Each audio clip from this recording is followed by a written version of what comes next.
ଯାତ୍ରା ଜଗତର ଦୁର୍ଦାନ୍ତ ଖଳନାୟକ ଜ୍ଞାନରଞ୍ଜନ ସାହୁଙ୍କ ପରଲୋକ ଦୀର୍ଘ ଦିନ ଧରି ଲିଭର ଜନିତ ରୋଗରେ ପୀଡ଼ିତ ଥିଲେ। କିଛି ମାସ ହେବ ଯାତ୍ରାରୁ ଅଭିନୟ ଛାଡ଼ି ଭୁବନେଶ୍ୱରର ଏକ ଘରୋଇ ହସ୍ପିଟାଲରେ ଚିକିତ୍ସିତ ହେଉଥିଲେ। ସେ ତାଙ୍କ ନିଜ ଜନ୍ମସ୍ଥାନ ଭୁବନ ବଡ଼ହାଟରେ ଥିବା ତାଙ୍କ ଘରେ ରହୁଥିଲେ। ହେଲେ ଆଜି ରାତିରେ ତାଙ୍କର ପରଲୋକ ହୋଇଛି। ଜ୍ଞାନରଞ୍ଜନ ସାହୁ ଯାତ୍ରା ଜଗତର ଜଣେ ଆଗଧାଡ଼ିର କଳାକାର ଭାବେ ବେଶ୍ ଜଣାଶୁଣା। ତାଙ୍କ ବିୟୋଗରେ ଭୁବନର କଳାପ୍ରେମୀଙ୍କ ମଧ୍ୟରେ ଶୋକର ଛାୟା ଖେଳିଯାଇଛି।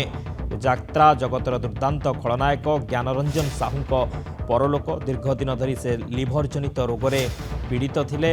ଯାତ୍ରା ଜଗତରୁ ସେ ବିରତି ନେଇଥିଲେ ଏବଂ ଟ୍ରିଟମେଣ୍ଟ ହେଉଥିଲେ। ଦୀର୍ଘ ଦିନ ଧରି ଲିଭର ଜନିତ ରୋଗରେ ସେ ପୀଡ଼ିତ ଥିଲେ ଏବଂ ଆଜି ତାଙ୍କର ମୃତ୍ୟୁ ଘଟିଛି। ଯାତ୍ରା ଜଗତର ଦୁର୍ଦାନ୍ତ ଖଳନାୟକ ଜ୍ଞାନରଞ୍ଜନ ସାହୁଙ୍କ ପରଲୋକ ହୋଇଛି। ଦୀର୍ଘ ଦିନ ଧରି ସେ ଲିଭର ଜନିତ ରୋଗରେ ଆକ୍ରାନ୍ତ ଥିଲେ। ତାଙ୍କର ଚିକିତ୍ସା ଚାଲିଥିଲା। କିଛି ମାସ ହେବ ଯାତ୍ରାରୁ ଅଭିନୟ ଛାଡ଼ି ଭୁବନେଶ୍ୱରର ଏକ ଘରୋଇ ହସ୍ପିଟାଲରେ ଚିକିତ୍ସିତ ହେଉଥିଲେ।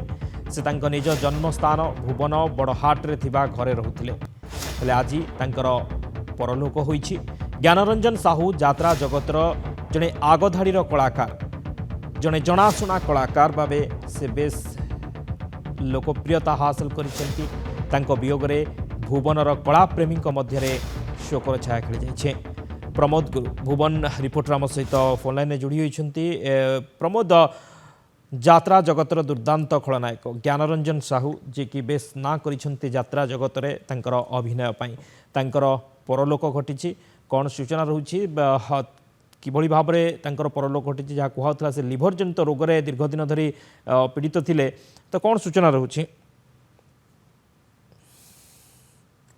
ଜ୍ଞାନରଞ୍ଜନ ସାହୁ ଯିଏକି ଦୁର୍ଦାନ୍ତ ଖଳନାୟକ ବୋଲି ବେଶ ଜଣାଶୁଣା ଯାତ୍ରା ଜଗତର। ଯଦି ଜ୍ଞାନରଞ୍ଜନ ସାହୁଙ୍କ ବିଷୟରେ କହିବାକୁ ଯିବା, 2005 ମସିହା ଜୁନ 20 ତାରିଖରେ ସେ ଯାତ୍ରା ଜଗତରେ ତାଙ୍କର ପାଦ ଥାପିଥିଲେ।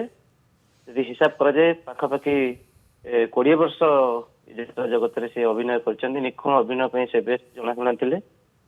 କିଛି ଦିନ ହବ ସେ ଲିଭର ଜନିତ ରୋଗରେ ପୀଡ଼ିତ ଥିଲେ। ଭୁବନେଶ୍ୱର ଘରୋଇ ହସ୍ପିଟାଲରେ ଚିକିତ୍ସିତ ମଧ୍ୟ ହେଉଥିଲେ। ଯାହା ପରିବାର ପକ୍ଷରୁ ସୂଚନା ଦିଆଯାଇଥିଲା କି ପାଖାପାଖି 2 ମାସ ହବ ସେ ସେଠାରୁ ଭଲ ହୋଇ ନିଜ ଘରେ ରହୁଥିଲେ। ହଠାତ୍ ଆଜି ସନ୍ଧ୍ୟାବେଳେ ବେହୋସ ଅବସ୍ଥାରେ ତାଙ୍କ ଘର ଲୋକ ତାଙ୍କୁ ଯେତେବେଳେ ଦେଖିବାକୁ ପାଇଲେ ସ୍ଥାନୀୟ ଭୁବନ ଗୋଷ୍ଠୀ ସ୍ୱାସ୍ଥ୍ୟ କେନ୍ଦ୍ର ନେଇଥିଲେ। ସେଠି ଡାକ୍ତର ତାଙ୍କୁ ମୃତ ଘୋଷଣା କରିଥିଲେ। ବହୁତ ବହୁତ ଧନ୍ୟବାଦ ପ୍ରମୋଦ ସମସ୍ତ ସୂଚନା ପାଇଁ।